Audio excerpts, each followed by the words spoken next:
Good morning to my garden. Beautiful people around planet Earth. Oh, it's so nice to have a calm, still garden this morning because yesterday was an absolute nightmare. That's my pet bird. She's about to have a bath. Every morning, even if it's freezing cold, they are out there.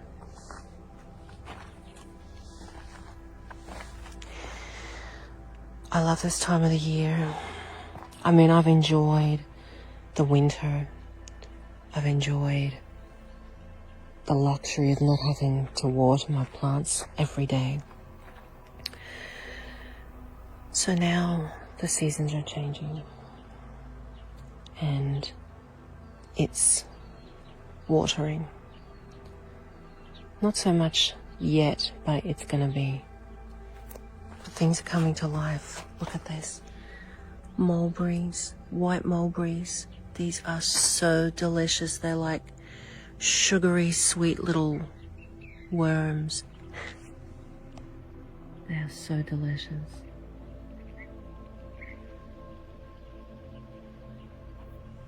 And everything comes alive. In fact, I've actually been looking at this tree here with, oh my gosh. I have been watching these eggs and look at all these little butterflies, or little worms. I'm trying to zoom, sorry. Let me see if I can zoom back. A little bit. What happens if I go like this? That's taken like 2 days for them to come. Oh, there you go. I stay still. So these little caterpillars, the eggs were there a couple of days ago, and they're going to eat this specific plant, which is a quandong, a native fruit, like a bush tucker fruit tree, endemic to Australia. And this is called a Jezebel caterpillar. Well, a Jezebel butterfly, but they are the most extraordinary butterflies. And it's just lovely. Bath first thing in the morning. And we filled them up with water. So this year, my garden, I want to absolute have thriving. I want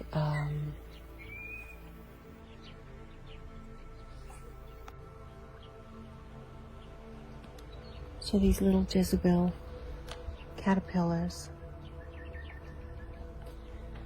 will eat this specific tree, the leaves on the tree, and nothing else. So they strip this one, I've got one there. They strip that in the winter, and then they cocoon, and after maybe a couple of months, then they fly away, and the cycle repeats. I love seeing it. I've got an elderly friend who is a little bit obsessed with butterflies, and so anything that happens in my garden, he wants pictures of, or he wants to come and see, because he has such a joy of gardening. He loves the garden, and especially my garden, because this used to be just prickles, full of prickles. And I remember when I first moved here, I was sad because I hadn't seen a bee in months, and to now see bees and hear bees, you can hear them. You hear them. This is actually an edible native as well. I have people, when they come and visit my garden, they just come and pick at it. It's like I think they say it tastes like a sweet, crunchy pea. So, yeah, this year I really vowed to myself and to God that I would spend the money on the water and just have a prolific garden, God willing, So yesterday I was really concerned because my plum tree, my beloved, beautiful, sweet, juicy tasting plum tree, has just broken out into the most biggest blossom. And yesterday we had the worst day. I mean, it was so hot and just blowing a gust all day, like blowing gale winds all night, all day. And I prayed to God to please bring your best shepherding garden angels to save the blossom. And look, I've woken up and the tree is just still full of blossom. So lovely. And all the ants and flies and bees, you can see the little ants. They're busy pollinating. So I really thought yesterday, well, I was hoping the blossom would stay on. Obviously, I know some has blown off, but I kept reminding myself, if anything blows off, it's just the petals. So the stigma and the antlers are still there, and a lot of this has been pollinated. And this year is going to be my best year for plums. God willing, because I've never had this much blossom. Look at it. Oh, it's so beautiful. And this year is actually the first time I actually think I'm going to have blossom on my pink orange. It's called a cara. Look at all these ants. They're a little bit obsessed with this orange tree right now. Just like they're obsessed with my boots. They're waiting until all this blossom starts opening up. I've never had blossom on this tree ever. In fact, a couple of weeks ago I was worried that this orange would not, there was something wrong with it, as is happening with my other citrus. All the leaves are turning yellow. But it's kind of shifted because I've been out here giving it hard watering with the hose. So like penetrating the soil. So it gets a really hard water. And it's changed. The colours come back now. I've been fertilising. I read somewhere that you're meant to fertilise every month. My gosh, I don't think I'm going to fertilise every month. So first time, I think I'm going to have blossom on this beautiful orange. And this is my healthiest looking orange down by the gutter, which is kind of bizarre. You see kangaroo boxes down there that have just been blown to shit basically yesterday, and it's just a mess. Mulberry down here. I've put in some new trees this year. I've got a apricot here, and although I have apricot in my garden, I've never had apricot fruit. Yesterday all this blossom blew off so quickly, but a lot of it's already been pollinated, and you can still see little ants down there now pollinating. And I've still got some blossom coming up. But this is the time of year here, at least in August and September, where it just blows to buggery. And, you know, it's when pollen's in the air and everything comes back to life and the seasons are changing. I hope, God willing, this is a wet summer. I'm so sick of the dry, brittle summer. God knows it. I've cried to God about it. And this year I actually think I'm going to get some figs. Tiny little Adriatic fig. I might be lucky if I get maybe 4 figs. 1, 2, 3, 4. Can't see any more right now, but I've never had figs on this. Another addition is a nectarine here, and I've only just put this in maybe a month ago. She had the most beautiful blossom on there, and you can see all the ants going crazy. And I'm actually going to get fruit. I've got a couple of little nectarines on there now that I've spotted. Oh, Oh, people of Earth, I do love this time of year. Hope wherever you are in the world, you're out and loving your gardens as well. This is a brown turkey fig. I've actually never had fruit on her. I was hoping this year I would, but it doesn't look like nothing's on there yet. Now, like, I haven't seen anything coming out just yet. But on this fig, I'm gonna have 4 or 5 figs as well. So maybe, if I'm lucky this year, I might have a total of 10 figs, my own figs. I can't tell you how much I love figs. Figs have to be one of my favorite fruit. And if these go well, I will end up covering them so the birds don't eat them. So I'll get my little organza bags out, just like I did for the apples last year. By the way, I will do that for the apples.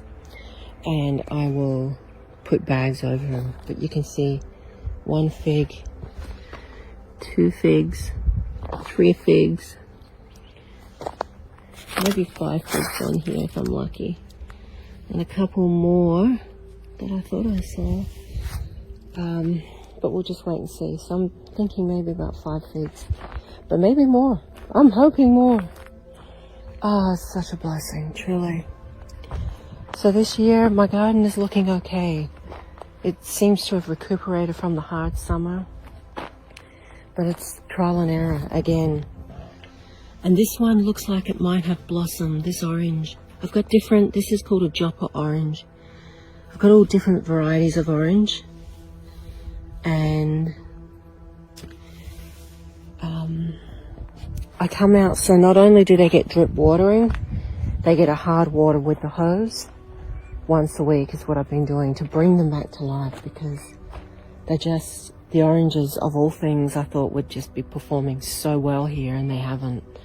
I grew up with an orange tree here, and like we had so many oranges. And I know other people with orange trees in this region, in this town, and like they've got oranges. So I think it's just in the beginning stages. I've just got to really work at it, get them going. I'm getting bitten by mosquitoes out here. And here my little vegetable patch and medley all sorts, I should say. I've got so much vegetable in this patch here. I dug it out first because I've got this rotten ryegrass that just overtakes everything. So I had a real job picking that out for this little bed. And I've got asparagus already eaten. Look, I've got another asparagus. In fact, I might eat that for lunch today. I've got a couple of little asparaguses. My chili's coming back to life. And let me just... Usually in the mornings I come out here and I scoop out all the moths and insects because they get stuck in the water.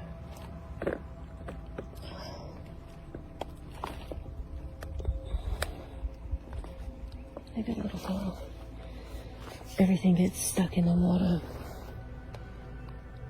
Thankfully this year I haven't had to pull any birds out, because what I've come to learn is that if I keep the buckets of water full, the birds can get out, because you can see how they love to have a little bath in the morning. And then they dip in and dip out, but if the water is too shallow, they can't get out. So I make sure they are right to the brim. But anyway, I have all sorts in here. Beetroot, so much brassica, broccoli. I've got onions I can see that have come out. I just literally threw seed out. And I consistently water. It's had a water this morning. And I've got sunflowers. I've got Russian sunflowers, the really big ones. I hope I get big sunflowers this year. Garlic, cilantro, parsley, all the things that I love to eat. So, and then here, look at this. I mean, this is the one thing I smell first thing in the morning. Is stock. Do you guys know stock? Look at all the bugs on the stock, butterflies, a little moth. Oh, I love it. And then here's a little snapdragon. That's just come up again from seed. Another mulberry that I took from a cutting. So, this is the thing, people of Earth. Gardens, they're a long-term investment. I've been here since, 2021 now? We're in 2025. We're coming up 4 years. So, things are now slowly taking shape. Some things performing better than others, but it's real trial and error. This beautiful olive that was literally planted. Did I plant that last year? Like early last year? Look at it. Olive goes berserk. That's a 3-year-old olive out there. Never had olives. I was hoping this year maybe I would, but sometimes it can take olives 5 years. It must be going to go rain because look at this beautiful rain fly. Beautiful coloured fly. So, olives do so well. And I've actually just planted a new olive outside of the garden, which is a challenge because we all know how kangaroos love to come in and hang out and eat in this garden. So having it outside this perimeter, it's going to be interesting. This orange was one of my best performers, and that's just, it's now come back. It's starting to come back good, but I thought I was going to lose that one. So hard watering. And you know what? Have faith that God's going to provide for me the money I need to pay my water bills, because I'm not compromising on my garden. That's my one joy. I wouldn't call it a vice. It's a blessing and a joy to have a garden, to have space to grow a garden. But I have phenomenal water bills. So God has always provided for me in that regard. And so this year, it's going to be no exception. This is finally coming back to life, this mandarin. It's called a Satsuma mandarin. And she looks like she might have a few blossoms as well. This orange has definitely got blossoms. It had blossoms last year, but I didn't have any fruit. But I've fertilized, hard watered, and it gets dripper. Oh my gosh, one of my most exciting new additions is this Pakistani mulberry. Beautiful. So it's similar to the white, but instead of being white, it's purple and long. They get long and beautiful. Like gorgeous. Like I follow a Kurdistan girl or lady family. Are they Kurds? I'm trying to think where she is. Yeah, I'm pretty sure it's Kurdistan. And oh my gosh, they've got a Pakistani mulberry. I've seen them and they're just like so long. They've got the most incredible, like their whole life is based around the garden. They've got fields of cucumbers and fields of pomegranates and mulberries, and I'm so inspired by seeing people live their lives in the garden, like, and the amount of produce they have, and good looking produce is just extraordinary. And so I'm very inspired by that just beautiful, simple life. I mean, I have a very simple life, but tending to the garden, it takes effort, and it definitely takes time. And working out what works, basically. So I've got things in my little hothouse this year. I've got cucumbers and tomatoes. I've put in a couple. I haven't put in too much just yet, but I'm waiting for a bunch of seeds to turn up in the mail. I still have a lot of seed, but I've got an experimental garden at the front of my house, all in pots. So we're going to see how that turns out. But I've got some tomatoes coming up here. Got some more sunflowers here. I've been in here watering this morning, so this is going to be interesting as well. See what comes up.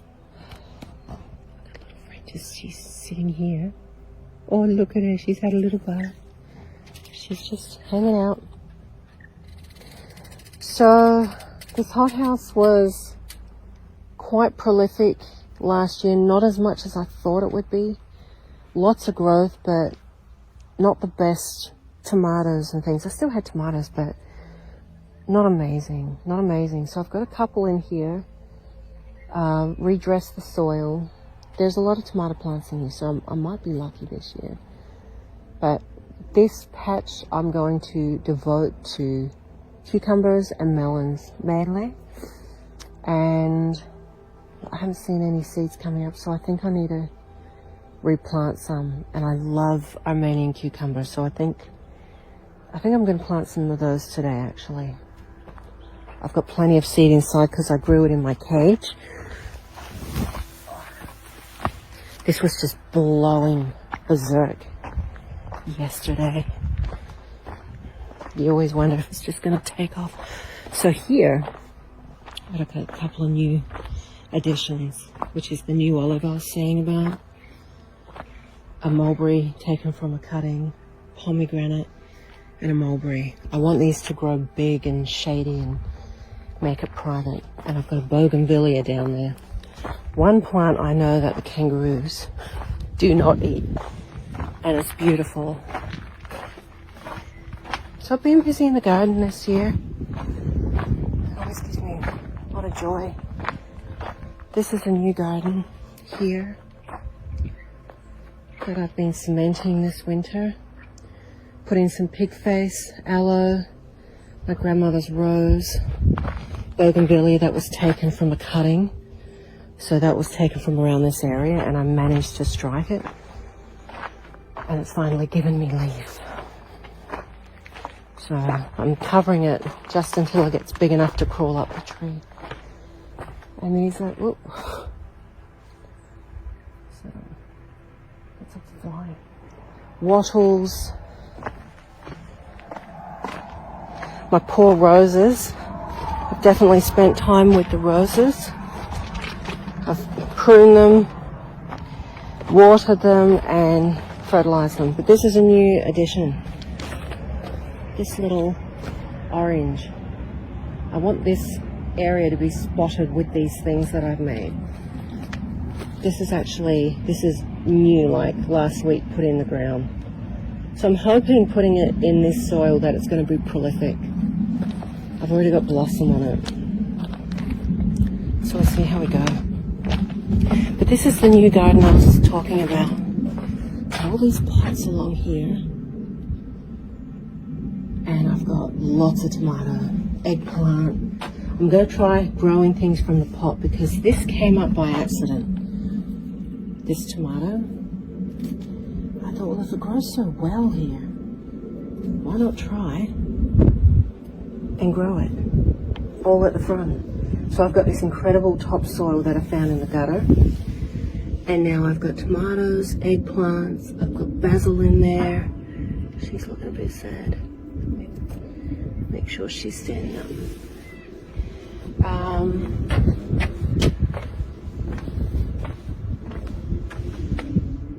More, these are mustards, Chinese mustard I think. But they got a bit leggy, so you can see there. I'm trying to encourage them to stand up. And I've been separating these every couple of days because see how they've been growing together. This is a problem when they're leggy like that. Trying to stand them up. But they haven't had enough sunlight, so they haven't got short. These ones I've kept in the sun and they've maintained their shortness. So, big experiment. But every night I have to come out and put a curtain over the vegetables because the kangaroos love coming and sitting under the veranda at night because I hear them. I hear them hissing, talking, thumping their feet, looking through the window. It's pretty funny. So yeah, new garden. I've got a passion fruit that has been taken from the cutting, which is just sprouting out. So, this garden, I'd love to put in lots of green things, but unfortunately in my environment, in order for this garden to take care of itself, you've got to put things that are conducive to your environment. And that means, you know, succulents and things that survive hard climates. So I'm in the cage. I've got, these are cuttings from all my roses. Some I've already taken.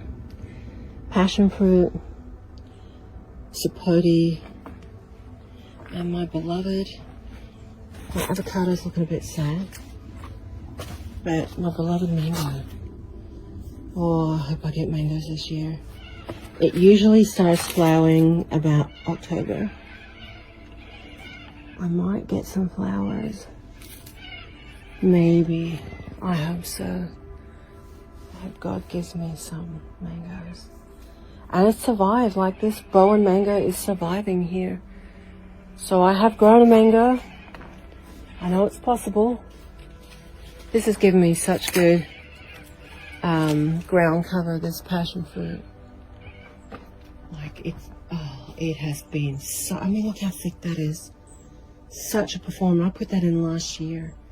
Passion fruit just grows crazy here. And passion fruits are expensive at the shop. I reckon I must have had about 250, 300 passion fruits on this tree last year, on this vine. So it saved me a lot of money. And then I've got a different kind of passion fruit here, which is a banana passion fruit. Never fruited, but this is the best it's ever looked. And then I've got a Panama Gold and a Panama Red here. That's never had fruit either, but maybe this year. She's pretty healthy looking now. Maybe this year. And this is the Gold, which almost died last year.